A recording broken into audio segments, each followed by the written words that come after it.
Okay, so let's review quadratics in the first place. So recall that the standard form of a quadratic function is y equals ax squared plus bx plus c, and it produces a graph called a parabola. A parabola is a U-shaped graph with an axis of symmetry that folds the parabola in half, and the vertex always falls on the axis of symmetry. Your solutions are your x-intercepts. And you can have a couple of options here. You can have 0, 1, or 2 x-intercepts. You can't have 3, you can't have 4, okay? So this one has 0. This one has 1 because it touches the x-axis one time.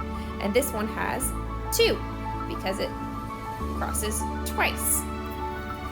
Okay, so then that's all review. Let's get into the new stuff. So the new stuff is the quadratic formula. This is every mathematician, algebraic person's dream, is the quadratic formula. It looks really scary, but you are more than welcome to just punch it into a calculator. Your A, B's, and C's are all just A, B's, and C's that you've been working with all week. So we use the quadratic formula for everything. It works every single time. It works specifically when we can't use the butterfly method or we can't find factors that add up to be our B term. So the quadratic formula always works.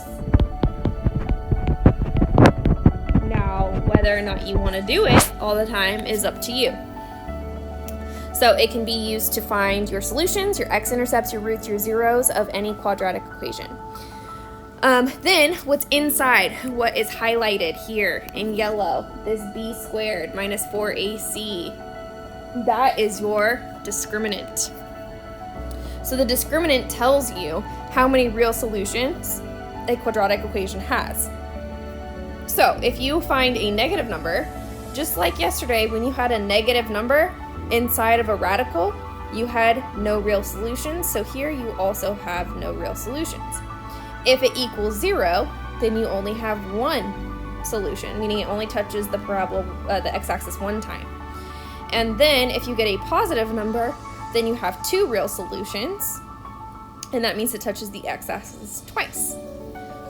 All right, so the quadratic formula, it's a fan favorite. We're gonna go ahead and get started. I'm gonna do 3 examples for you before you get your try it, and then we'll be done.